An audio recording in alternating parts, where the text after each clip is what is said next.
Okay, hello everybody. Welcome to the webinar, Business Processes and Workflow Automation. We'll get started in about 30 seconds, I think. There's still quite a few people joining.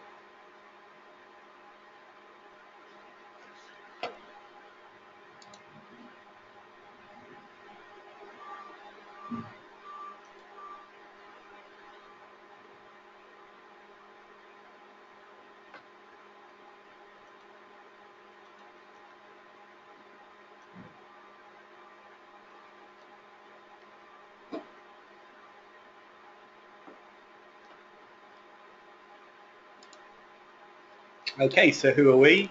I am Damien Edwards, Business Development Manager of Intreface. With me I have Andy Naylor, our Development Manager. Hi guys, if you've got any questions throughout the webinar, please just ask them in the questions toolbar and we will get them answered at the end of the webinar. And I think we've got quite a few people on today, I think about 250. So if we don't get to all your questions today, I apologise. We'll try and answer them if we have time at the end. If we don't answer your questions, we'll leave our contact details up at the end and you can email those questions over to us. So we are Bitrix, we're partners of Bitrix24. We're located in Sheffield in the UK and New York, and we manage all pre-sales support questions, implementation work, customization work, and if you choose a self-hosted version, we'll also provide a hosting solution for that, and we provide a kind of ongoing premium support service to clients. So what is Bitrix24? For those that don't know, a collaboration suite of over 35 business tools, approaching 1 million users, businesses using the system, and 3.5 million individual users. Available as both a cloud and a self-hosted solution. Prices for the cloud starting from $99, with the self-hosted solution currently a one-off price of $3,299.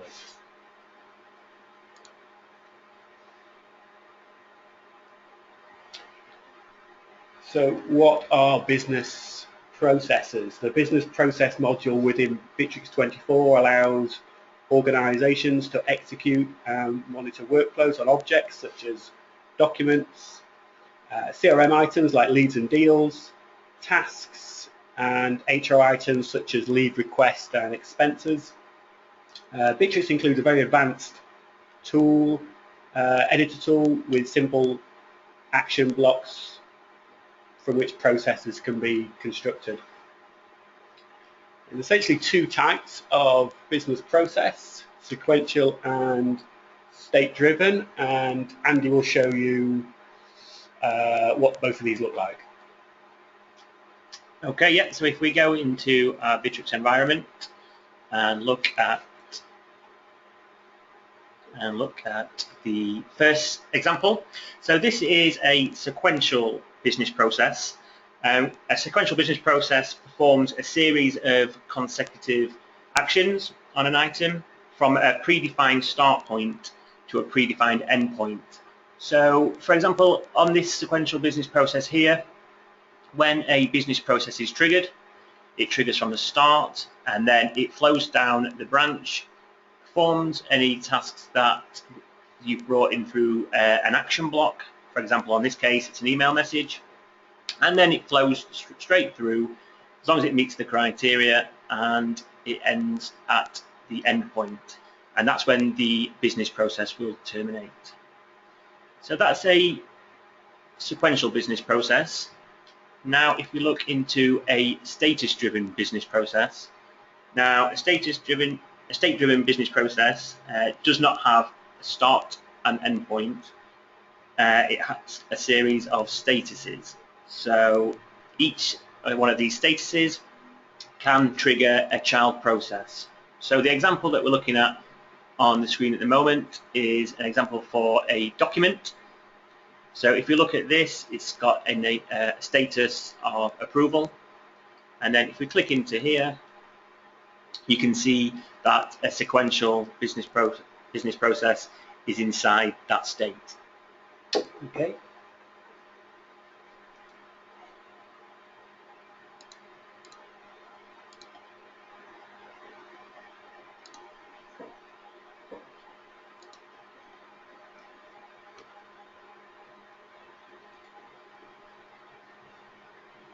Okay, let's have a look at how processes are managed. We'll look at how they can be run, firstly, how they can be created, and then how a business process can be triggered.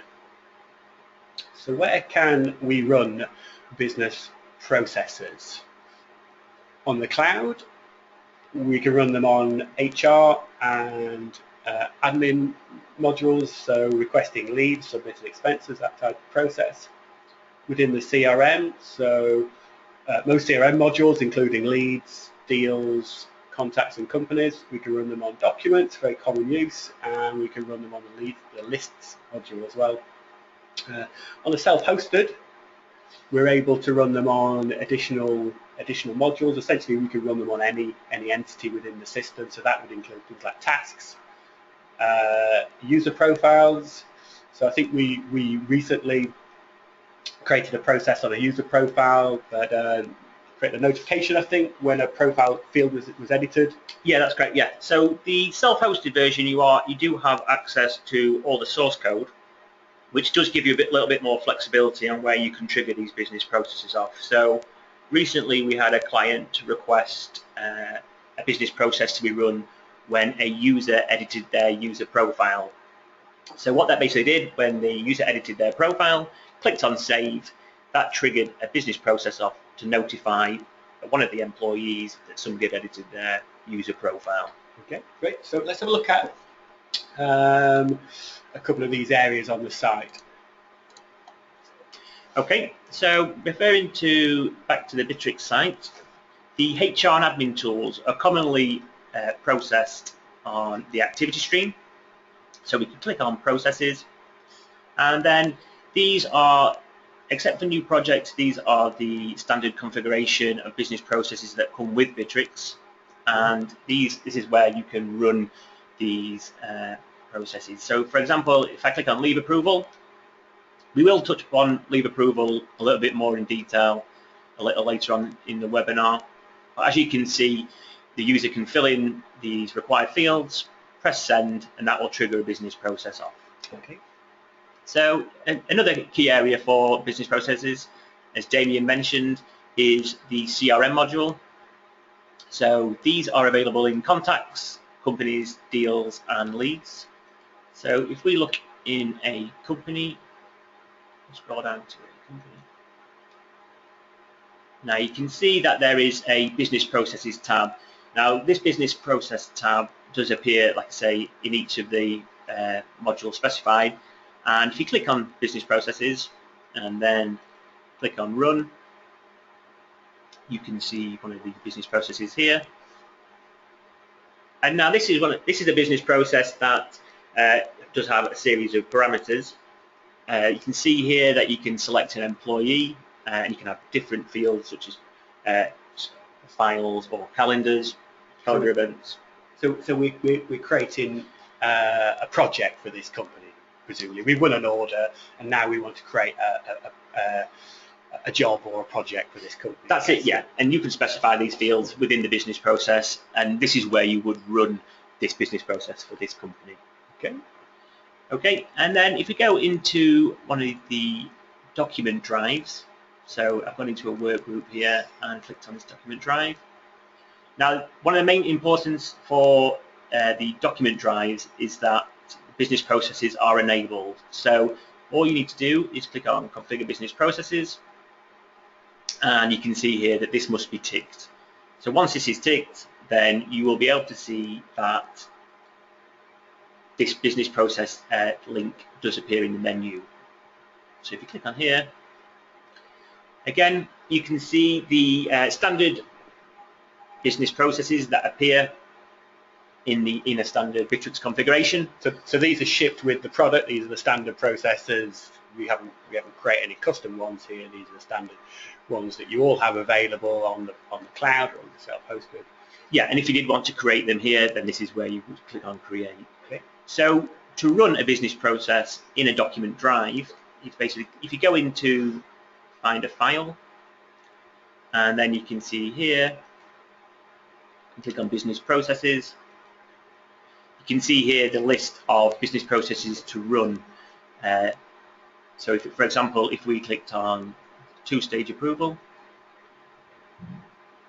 you can see here that this then provides you with the parameters to fill out for who's going to vote on that. Okay, so this would send it to my line manager, and then if they approve it, sends on to my department manager, and then if they both approve the document becomes published and available to everybody to see. That's correct, yes. Yeah. So this is basically where you do run the business processes. So now I think if we go back to the presentation. Okay. So how do we create a business process? So Bitrix includes a very, very advanced visual editor tool for building business processes. It's a simple drag and drop technology and includes over 40 pre-built action blocks. So Andy will now create for us a simple process. I think we're going to do one in the CRM on a deal, and it's going to look at the status of a deal. So depending on what status the deal is at, it'll run different processes. Okay, yeah, that's correct. So first of all, we'll look at the deals. So what we're going to do is we're going to create a business process that is triggered on a deal stage update. So we're going to look at when a deal stage gets changed to spoken, a deal stage gets changed to promised, and a deal stage gets changed to closed won. So to find where you would do the business processes for CRM items, if you go into settings and then click on automation and business processes, you can see here this is where you would create a business process, and you can see existing templates for the CRM items as lead, contact, company and deal. Okay. So in this case, we're going to create a template for the deal. So I can create update on stage change. So an important thing to know on these business processes is that you can run them in 3 different ways. So you can run when a deal gets added to the system, which is if you were to tick this box. You can run when a deal gets edited, and that's any form of editing. So you could change a name of a deal, a contact in a deal. So any field that exists in a deal, if that's changed, updated, this process runs. That's correct, yes. And as we're going to find out in a moment, when we create that deal, it will only run if it meets the criteria of what you set in that business process. Okay. And then finally, the third way of triggering it is if you were to leave these 2 blank, and that would mean it would have to get triggered manually. Okay. Okay, so on this case, we're going to when a deal is changed. So if we click on save, and you can see here on the right-hand side you can see all the action blocks here. So if we click on, so you can see here that you can modify a document, and I think one of the important things is to know is that it's not a document as we would know, like say for example a Word document. Not a Word document, yeah.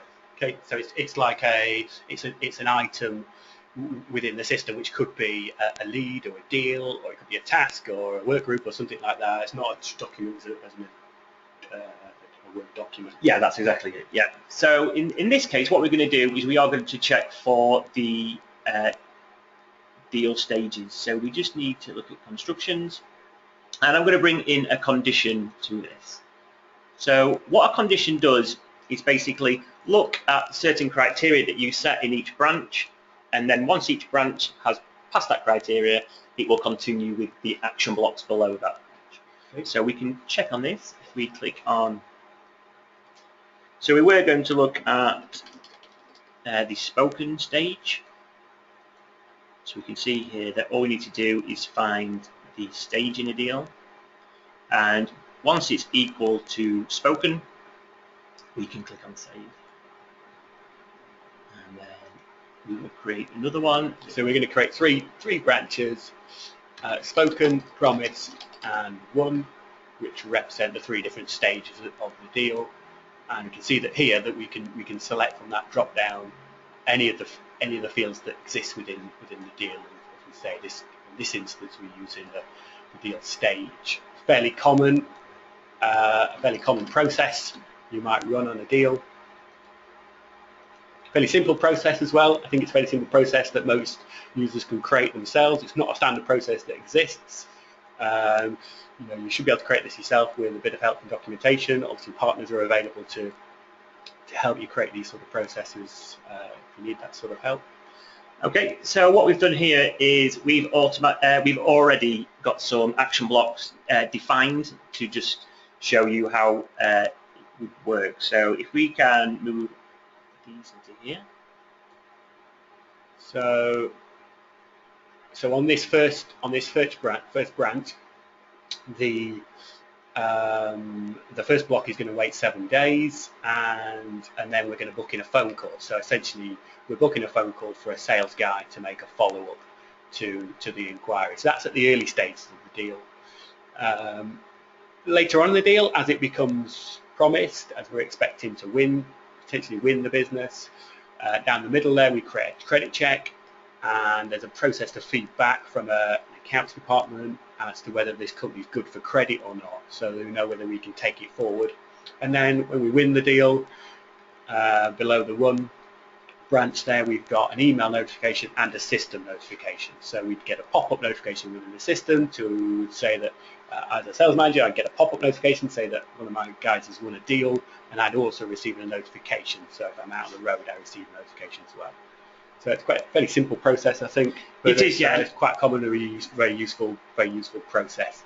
And we are doing this on a deal. This can also be done on like lead stages. So you could, before, if you get a lead, you could then follow this trigger on to create a deal, and then so on and so forth. So it's a really good automation process, and it's really do it on invoices, status of invoices, paid invoices, unpaid invoices, sent invoices, those sort of things. Okay, so if we save this, and now if we go back into deals, what we can do is we can perform close deal and then closed one.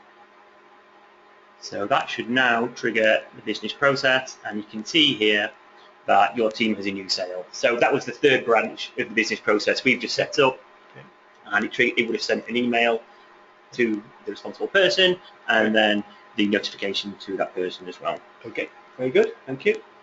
Okay.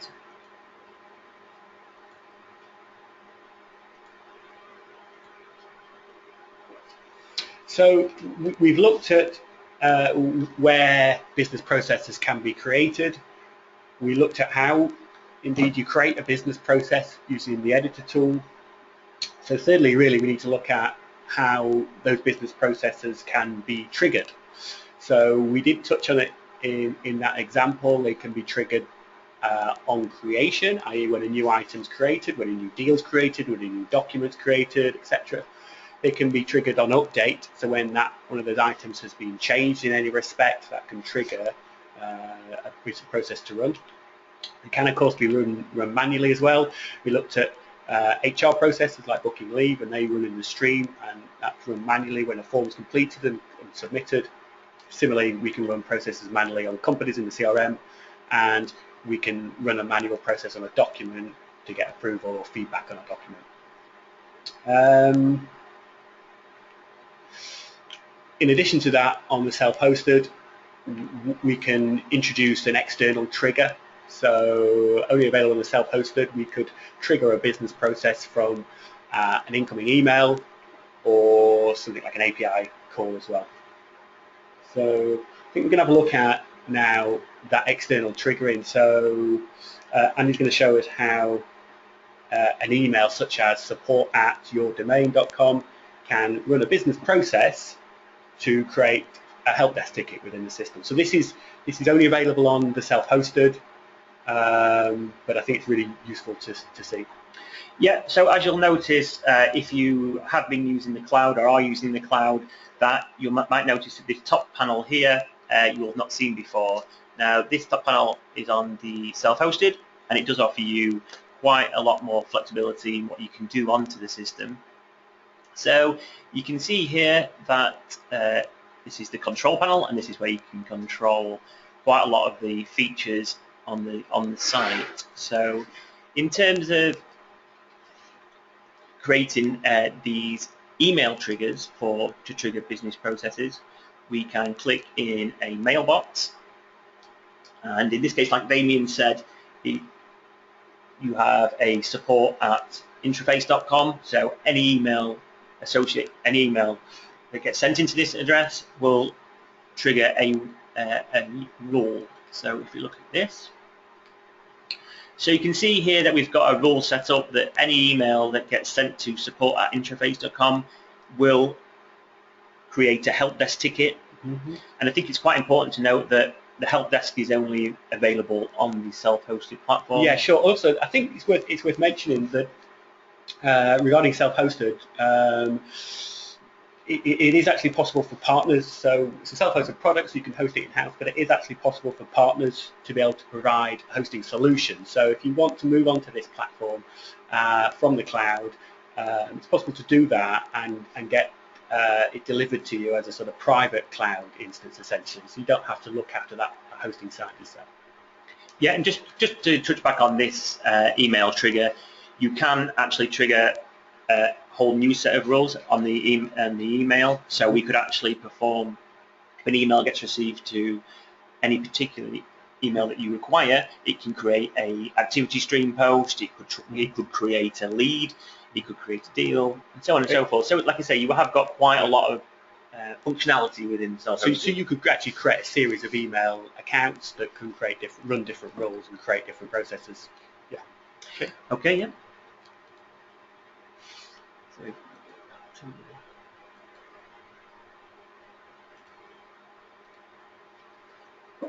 Okay, so we've looked at where you can run a business process. We've looked at how you actually create business processes using the tool, and then what can be used to trigger those business processes. Let's just have a look at 3 live examples and quite common examples really of use of business processes. Start with projects. We'll look at a leave request, and then we'll look at a document approval as well. Okay. So in the activity stream, we have a new project form. This is a custom process. This isn't available in the standard product. It's very, very simple to create, and Andy will show you how the processes are created in the back end. I'm going to create a new project. I'm going to call it ABC project. I'm going to select myself as the project manager, and I'm going to add a series of other people into this project. I'm going to give it a deadline, end of the month,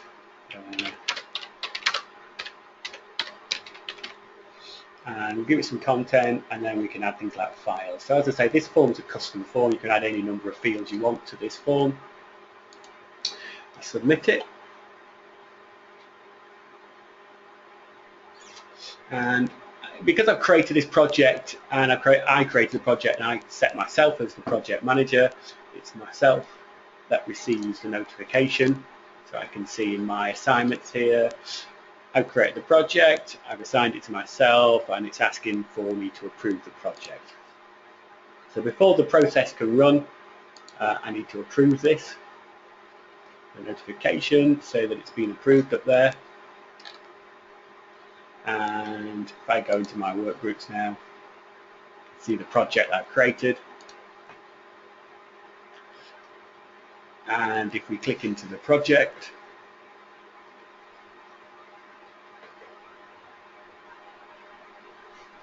so the process has created for me a work group for this particular project. It's added me as the owner, as I requested, and then it's added these other guys into the group. They'll receive a notification say that they've been added into this new project. This is a completely new work group. As you can see, the activity stream blank.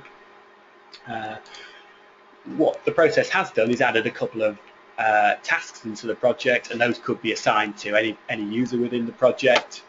And I think Andy's going to show you the process in the background that created this. It's a fairly simple process, but you can create these processes as complicated as need be. That's correct, yes. And I think that one important thing to note on this is that on the self-hosted package, you can actually customize a work group a little bit further. So you can actually switch off things like the wiki, the lists, photos, conversations. Oh. So you've got a little bit more ability to customize the work group. Okay, because some of this functionality across the top, as you say, the photos and lists and wiki and things like that, they're not required on all types of That's it, yeah. I think you can rename those as well. So you can do yeah, that. if we wanted to call tasks something different, we could do that. Okay. Yeah. Could we have a look at the business process that runs in the background? We can, yes. So if we go into the processes again, and then click on here. So you can see here again, this is our custom workflow. They also have the standard workflows that come with the Bitrix system. So all these have a business process bit running behind them. But in this case, what Damien's just demonstrated is the new project. And first of all, the form that Damien filled out is, like Damien mentioned, is customizable. So we can click into settings and then workflow fields.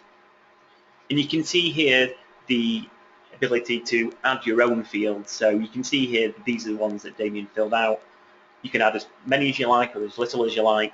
And there is quite a lot of different types. So the nice thing about creating a project in this way is that you're creating projects in a structured way, and these fields can be made mandatory, so that the project can't be created without all that content going into the project at the beginning. So typically in most projects you probably have more fields than are available here, but it means that each project's set up in a structured way, the same each time.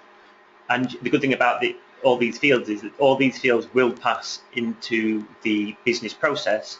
So you can use them in emails, you can use them in notifications, and you can use them in, for example, if you wanted a title of a deal to be created with the project name. So you could do all sorts of things. So things like the description of the project, that can pass into the description you use in the work group, or descriptions in tasks and things like that. Okay, so we'll look at the business process behind this, and we'll click on here. I think it's worth saying also that form, that particular form that's available in the stream has a permission setting, so you can define who has access to that. So when they click on that drop down for processes, not every user necessarily has access to that. You might not want all employees to be able to create new projects, so that's correct. Define permissions. Mm-hmm. So you can see here the business process that was run on the new project. And first of all, once the form is submitted, it goes through an approval process. So if we look into here, and you can see here that the project manager is the person who can vote. So Damien selected himself, so that's why he got a notification in his own workflows. Well, that could be sent to anybody that you select as the project manager. Normally be sent to a different person rather than yourself, yeah, sure.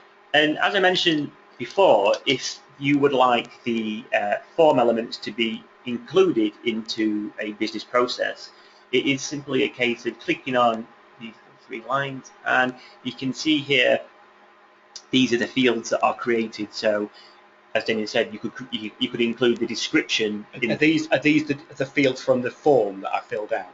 Yes, that's correct, yes. So you can see the name of the project would be here, the description of the project would be here. So if you wanted to include the description, we can pass that content along into any. That's exactly it. So that's really, I think that's a really useful tool to use when you are creating your own business processes. So okay. And then following it down, following this branch down, you can see that a notification gets sent to all the users, a work group's created, and then all the members get added to the work group, and then the tasks are created. Okay, there's 2 tasks that we saw within the work group, and I think as we mentioned, this is fairly simple. It might be that your project has a lot more to it than this, and it might be that you need to create documents. It might be that you need to update items in the CRM. It might be that you want to add a message into a stream in a company in a CRM to say, look, this company, a new project's been created for this company. I think a stream is a standard action block. So we can. It might be that you want to create. You might want to bring in a calendar event because we need to create a kickoff meeting for this project, and the calendar event, you can see on the right, is a standard action block. So, yeah, it's very good. Thanks. Okay, so if I pass you back to Damien to go through the leave process. Okay, yeah. So back in the activity stream, it's in the same location. And this one project was a custom process. Leave approval is a standard process that's built in. It may be that you need to do some configuration on it, but it's a fairly simple process. As a user, I go in, choose my dates. I have these dates off, and I'm going to select annual leave. If I want to, I can create a comment in there, and I can post that. So as we can see here, I create the request, and this is my manager, and it's now with my manager to approve or otherwise. If we go down to, so if you go just for example, your request will always sit under your my requests section. Yeah, sure. Okay, so you can see them over here. You can see them actually over here as well, can't you? So I can see pending items. So these are items that I need to action, CRM files, administrative workflows, and then I can see my requests. These are actions that I've created that I'm waiting on a response, essentially a response. So I can click in there, and we can see this is the one that I created. So Michael Morris requests leave from these dates to these dates, and it's in progress. Now there's nothing I can do with this until my manager chooses to approve it or reject that. So can we have a look, Andy, have a look at the process? This one's a little bit more complicated, I think, but again, uses the standard action block, so it shouldn't be too difficult for most people to configure. Yeah, I think something like the leave approval process can be, and is usually needed to be customized to suit your own business's needs. So, for example, in this, as Damien mentioned, the first area to look at is the select supervisor. So you can basically set the person who approves your leave to a supervisor level above you, and if you do not have a supervisor, then you can specify somebody to approve that leave, which would usually be in the HR department. Okay, so this immediate supervisor, that's taken from the company structure. So we don't need to update this process when people change roles and move departments. We just need to make sure the company structure is up to date. Yeah, sure. Okay, so once that's been approved, again, we've got another approval process here. The status gets set to approved, and the status gets set to rejected. And then you can see, much like the deal condition that we set up earlier, if the approval is accepted, it goes down the yes branch. If it's refused, it goes down the no branch. So in case of it being accepted, a notification is sent out, and then an entry is made onto the absence chart. Okay, with one of those 3 different entry types, or absent or leave types. That's exactly it, yeah. Okay. And a feature, I think, again, with the self-hosted is we recently built a module that allows you to insert a holiday allowance. So, for example, your company might have a different range of holiday entitlement. So if you've got 20 days leave per year, if Damien, for example, books 5 days off, then that will take 5 days off his allowance. It will show on his profile, so you've never got people asking how many days holiday have I got left. So I think it's quite a useful tool. And again, with the self-hosted, you've got that little bit more flexibility again. Yeah, so this is an enhancement on the standard functionality, which you're able to do with the self-hosted Yes, and that includes, like, I think we included half days on that, didn't we? Yeah, and I think you can manage how bank holidays work and things like that, and weekends, so you can book over a weekend without having to sort of book 2 sections before and after the weekend, and it's much more flexible. I think we also were able to provide like a widget so you can see who in the right-hand sidebar, see who's away, who's here, who's away on a particular day. So, yeah, it's also sort of enhancements and improvements you can do with the self-hosted. Okay, and I can pass you back to Damien to go through the document. Okay, yeah, approval. So finally, a very common process would be approval of a document. So I'm going to go into a drive in the human resources group here. I've got a document about staff parties, and very easily I can run a process for approval of this document. So I'm going to select. Shall I select myself again? So I'm going to request of myself that I approve this document. So when I run that and I go into my workflows again, please approve or reject the document. Obviously, in a real life situation, I'm sending this to a different person. But in this situation, I've requested to approve it. I can then go ahead and accept that document. Now that can do different things depending on what happens in the business process. It usually makes the document published and live for other users to be able to then access that document. So Andy will show you the process that's running behind. Yeah, so again, if we go back into the business processes for this drive and click on the first approval, pretty similar in terms of the approval process, but I think what's important here is what we talked about earlier about triggering business processes off, because it's usually that you would trigger this sort of approval on a document being created in uploaded to a drive. Okay. Yeah, so, absolutely. Yeah, sure. Sorry. Yeah. So so I ran it on a document that already existed in a drive, but typically it runs when somebody drags it into a folder. That's exactly it. So process automatically. If you, for example, if you connected your desktop application from Bitrix up and dropped a folder in, that would then trigger a business process off, and it would usually mean that the document would need to be approved. Yeah. And once the document's approved, then the document would get published. Okay. Yeah. Okay.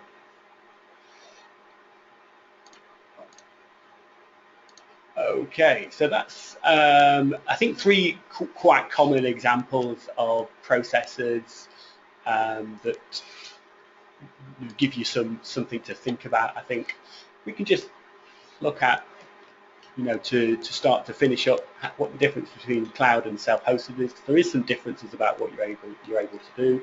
So most of the tools are available for both cloud and self-hosted. They both include the editor tool, and they both include processes for documents and HR and CRM items. I think the main difference and benefit of self-hosted is the option to run processes on extra modules such as tasks and user profiles, and also the ability to trigger any process externally by an email or an API call.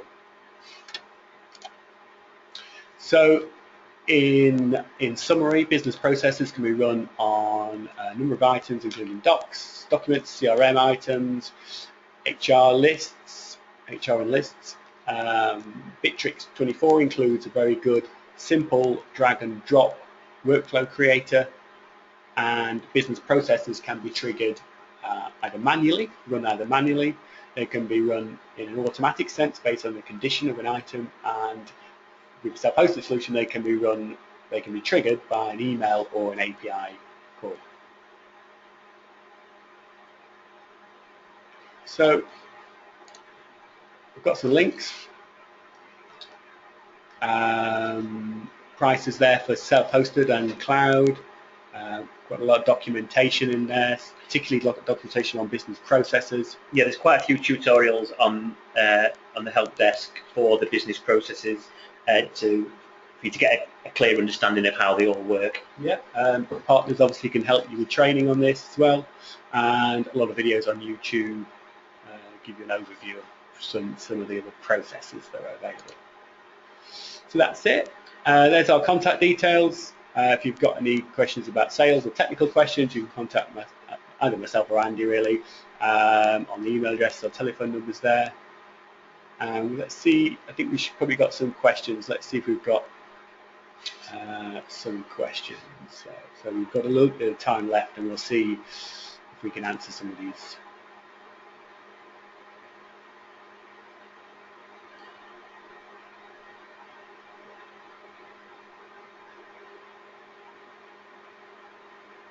Okay, is it possible to build a workflow business process in a free version? Yeah, it is. And say all the nearly all the workflow tools are available in both cloud and self-hosted, and on the cloud includes the free version. So yeah, the workflow editor tools available in the free version.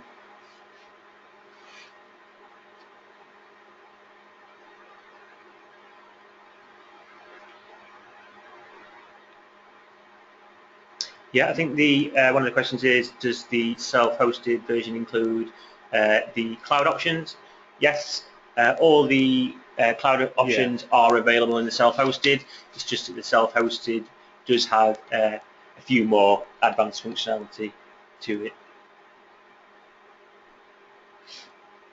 Okay, do you integrate with Spotify or any other e-commerce tools like Magento?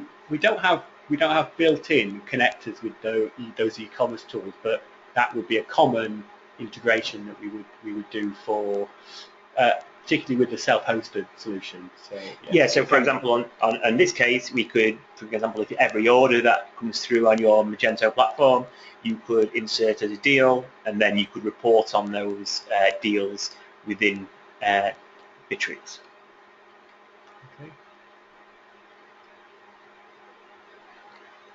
Okay, somebody's asked about audio not working and asked if we can send a presentation later. Yeah, we can. We'll send a link out by email so you can view again.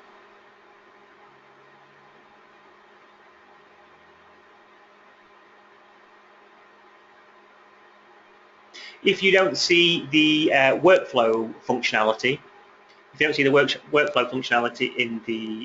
in your cloud version, you just need to go to the workflow area underneath the services section on your left-hand menu, and then you can install the workflow directory. You'll get all the comments, the standard ones that we saw on the system, except the new project one that we had created. Okay, is it possible to schedule the start of a process, e.g. second day of month? Andy, can we do that? Would that require some custom PHP, or is that, do you think that's... I mean, the business process tool does actually have a like a time waiting. Yeah. It does have that. If you wanted to specify the second day of each month, you would just need to put a custom script in the PHP action block.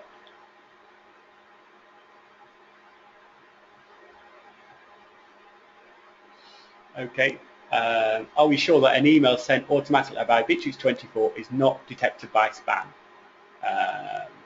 So we're not sure. You know, different spam filters pick up different things, and it might be that you need to test that really. We've had a few people also saying that the sound quality has not been too good. I think we'll email out a link to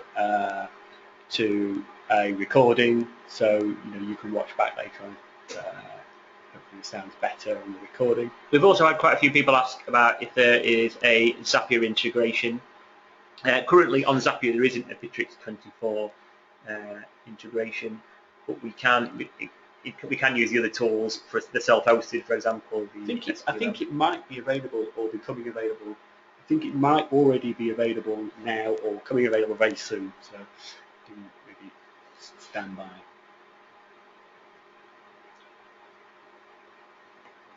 Okay, is it better than Microsoft Projects package? Yes.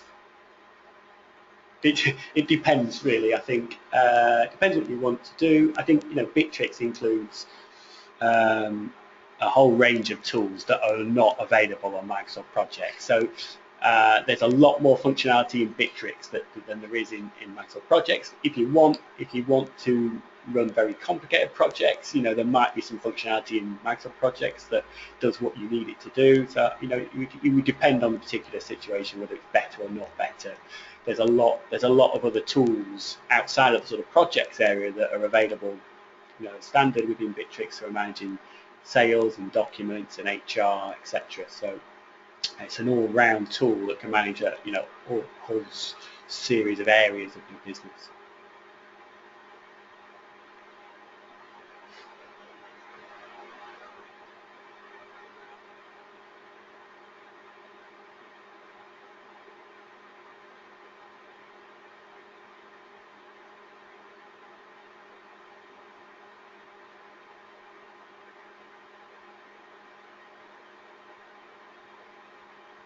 Is there a way to collect electronic document signatures in a workflow process? There isn't integration with electronic document signatures systems as standard, but I think we've done an integration with DocuSign as one of those before. So it is possible to develop it, but it would require a bit of custom work, I think. Our wiki is only available within workgroups. No, there's a site-wide wiki, and there's also individual workgroup wikis. In the free cloud version, can I edit the custom fields I have? Yeah, nearly always. You can edit most of the custom fields in the free cloud version, yes. With regards to enabling processes on documents, if you go into your drive, there should be a cog on the top right-hand corner, and then if you click on the cog, it should say configure business processes. So if you click on the configure business processes, then you can activate. There's a tick box that's just saying activate. Okay, you've asked for the URL links to be shown again. We'll send out an email with a link to the video and include those links as well. With regards to can the workflow be presented in a Gantt chart, you can create tasks. The tasks module has a really good Gantt chart feature. So if you're going to create tasks with specific deadlines and dates, then you can view the tasks on the Gantt chart. Okay, so a document or manual explaining items like variables, parameters, structures, etc. Yeah, there certainly is, and on those links, that you'll be able to find your way to the training for business processes that explains all that, or contact a partner.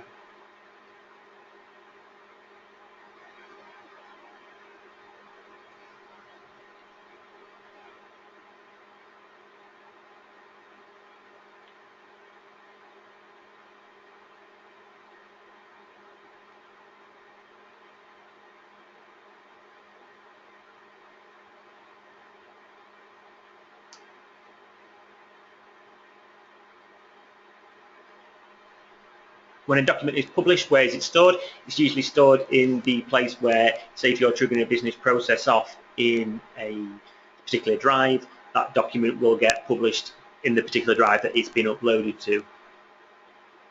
Okay, are there any more pre-made processes, e.g. sales processes for follow-up? I don't think there's actually too many pre-made sales processes, if any really, but maybe contact a partner or have a go at creating the process yourself using some of the videos and documentation.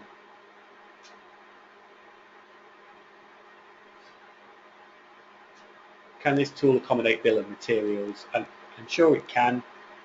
In some respects, we'd need some more information about how that works. If you want to contact us with details of what you want to achieve, we can talk to you about that.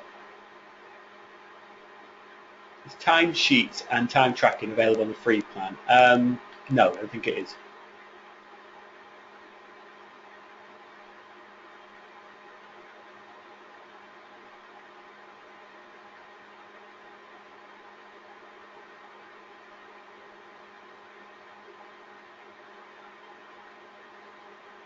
Okay, when I wanted to start a new process of validation, I got this message, can I run the workflow? Please make sure the workflow template exists and is set to auto start.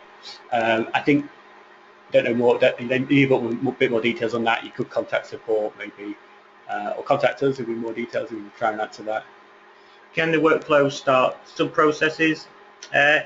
You can basically, in a workflow, you can trigger, so say for example, we mentioned earlier that if you were to create a business process on a lead, you could then create a lead once it got marked as complete, to create a deal, and then you could create a mark to a deal, and then that would trigger a business process on a deal rather than a lead. So you can basically have a knock-on effect through different business processes. Okay. How does a wait 7 days parameter work? Well, it's basically in the business process you can set, there is a pause element. So if you if you bring in the pause, I think it allows you to specify how long you wait in terms of hours and days, and then it basically waits for that 7 days, and then the business process is paused for that long, and then it will continue below whatever the action blocks are below. Okay, I think that's about it. Apologise if the sound quality wasn't very good. We got some comments on the sound quality. We'll provide a video. We'll send out a link to that video. We'll include the links that we've provided as well to documentation and videos. And in future, we'll be doing some more webinars that might focus in more detail on specific areas. So maybe status-driven business processes was mentioned, maybe that could be focused on. So maybe in future webinars we'll focus on more specific areas. Yeah, I think this is quite just an overview of the business process. We tried to go in a little bit of detail on some of them. But like Damien said, I think we will be doing webinars where we'll be focusing on just each action block and what they can do, just to so that you can use them moving forward. Okay, thanks for your time. Bye-bye. Bye-bye.